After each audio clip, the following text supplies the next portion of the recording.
کی شان پتہ چلے. یہ کب ہوگا؟ جب ہم اپنے بچوں کو تربیت دیں گے, ہم اپنے بچوں کو سکھائیں گے.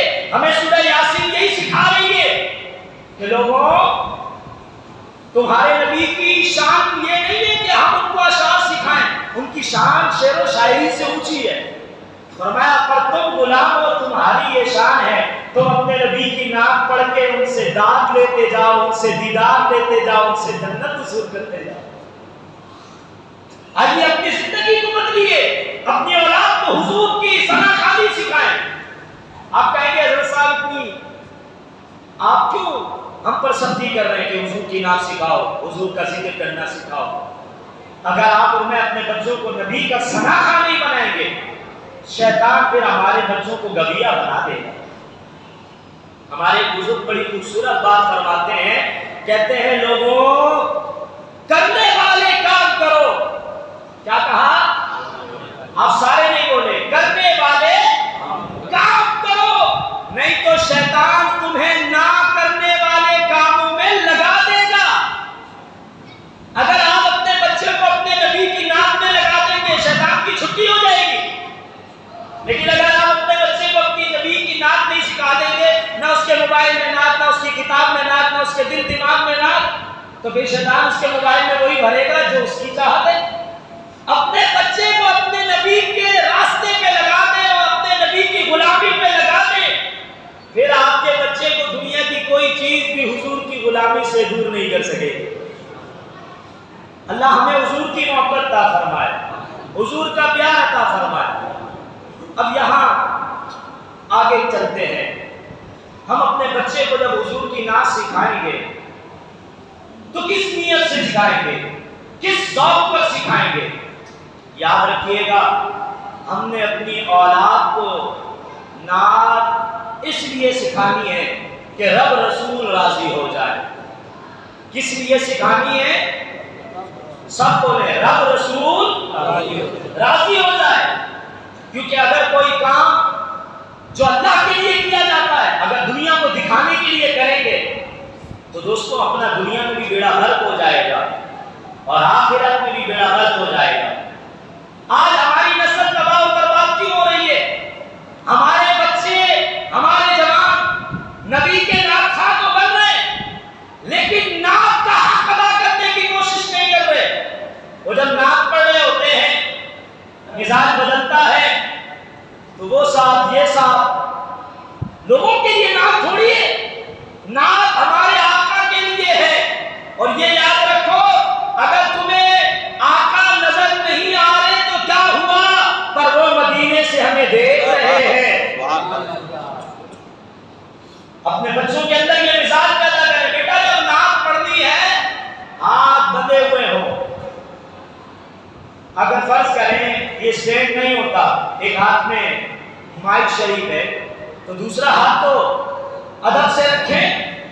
چلے آپ ہاتھ اٹھاتے ہیں, ایک محفل کا انداز ہوتا ہے تو نگاہیں تو جھکائیں, نگاہوں سے مدینہ تصور میں تو لائیں. جب ہمارے اسلام کی زندگی کو پڑھا جاتا ہے اور حاجی مشتاق علیہ رحمہ کا ذکر آتا ہے, آج بھی بڑے بڑے ثنا خوانوں کا سر ان کے نام پر جھک جاتا ہے. کیوں جھک جاتا ہے؟ وہ آنکھ بند کر کے جب پڑھتے تھے تو اس انداز سے پڑھتے تھے, محفل میں کئی بیٹھنے والوں کو حضور سے ایسا پیار ہو جاتا تھا, وہ گھر جا کر رات بھر بھی درود پڑھتے تھے, کام پہ بھی درود پڑھتے تھے, گھر میں بھی درود پڑھتے تھے, کسی محفل میں بھی درود پڑھتے تھے اور اس شوق سے پڑھتے تھے کاش حضور کا دیدار ہو جائے, کیونکہ دیدار مصطفیٰ مومن کے لیے سب سے بڑا انعام ہے. آج ہمارے اندر یہ شعور ہے, ہمارے بچوں کے اندر یہ شعور ہے. آج ہمارے بچوں کو نعت تو سکھائی جا رہی ہے پر کمپٹیشن کے لیے, مقابلہ جیتنے کے لیے. سرکار کی ثنا خوانی سکھا دیں, مقابلے تو ویسے ہی بچہ جیت جائے گا. کیونکہ جب کرم ہوتا ہے حالات بدل جاتے ہیں, کہیے جب کرم ہوتا ہے حالات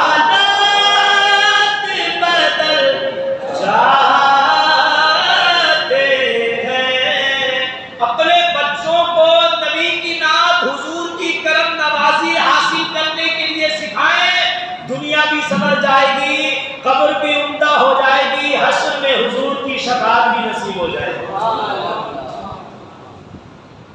اگر ہمارے بچے نے نعت پڑھی لیکن مقصد دادا دادی خالہ خالو پھوپھا پھوپھی کو خوش کرنا مقصود ہے، ان سے داد لینا ہے، واٹ لینا مقصود ہے، تو سنیں پیارے مصطفیٰ علیہ السلام والسلام نے فرمایا کل قیامت کے دن ایسا بندہ جس نے اللہ کی رضا والے کام دنیا کو دکھانے کے لیے کیے، اللہ اس سے فرمائے گا جس کے لیے کیا تھا اسی لے لے، جا اس سے بدلہ لے لے۔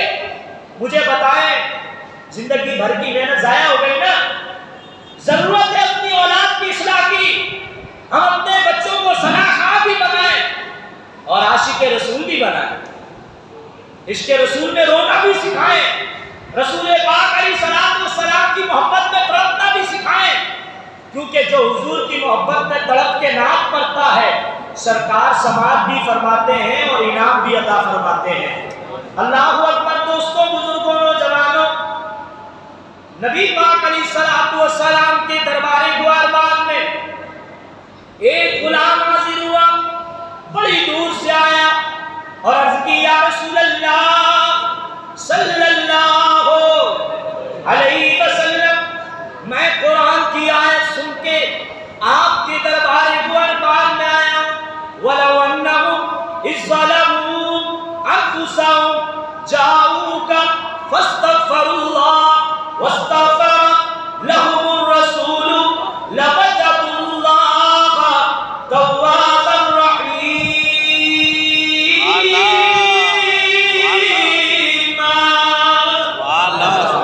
یا اللہ اس قرآن پر عمل کرنے کے لیے میں تیرے دربار میں آیا، تیرے نبی کے دربار میں آیا، یا رسول اللہ اس آیت کے مطابق آپ کے دربار میں توبہ کرتا ہوں، سفارش کیجیے۔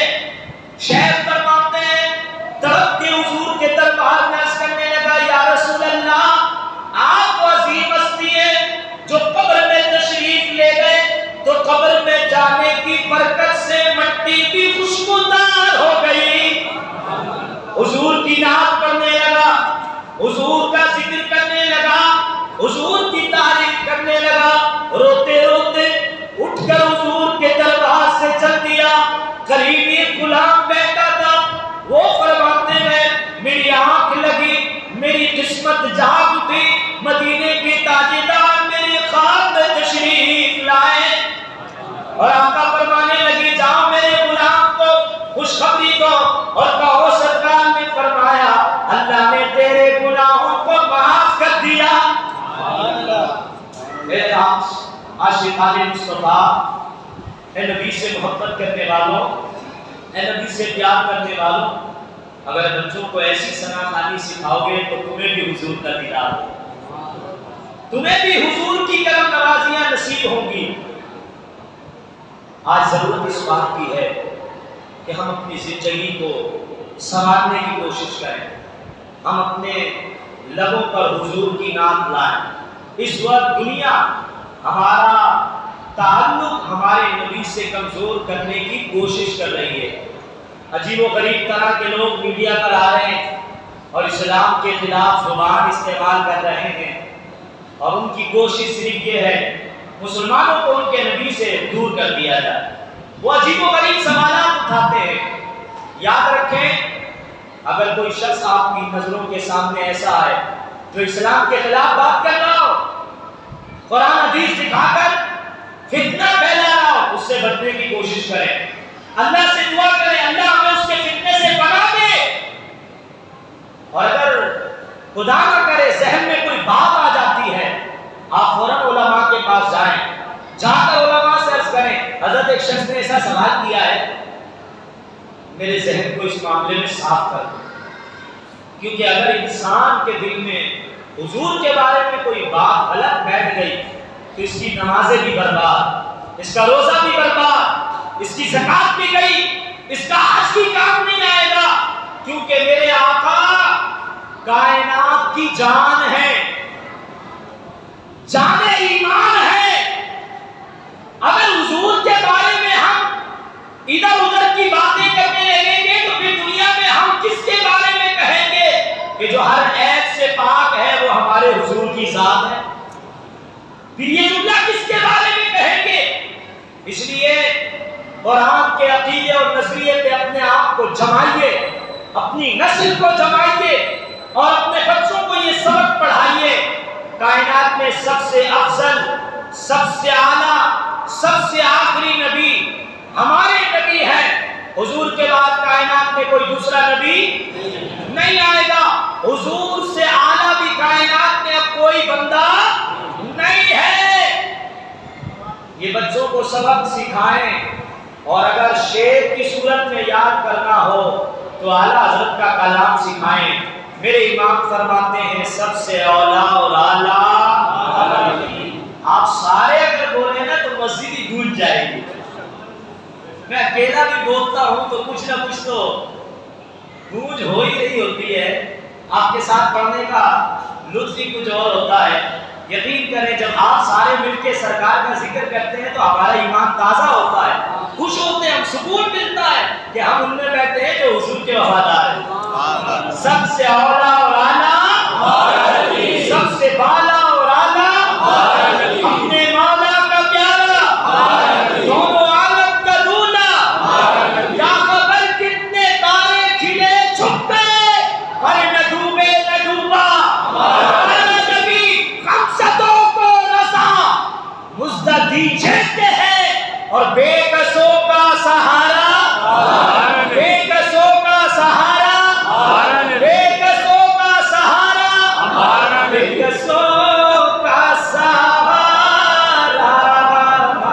ہمارا نبی، بے کسوں کا سہارا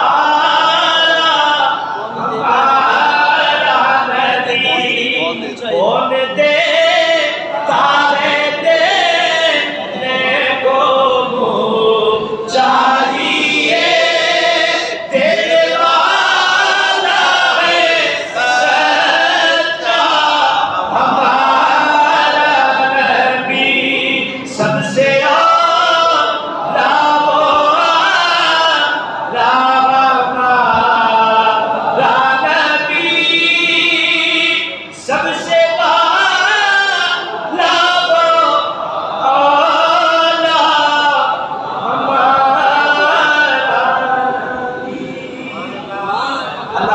حاضری قبول فرمائے۔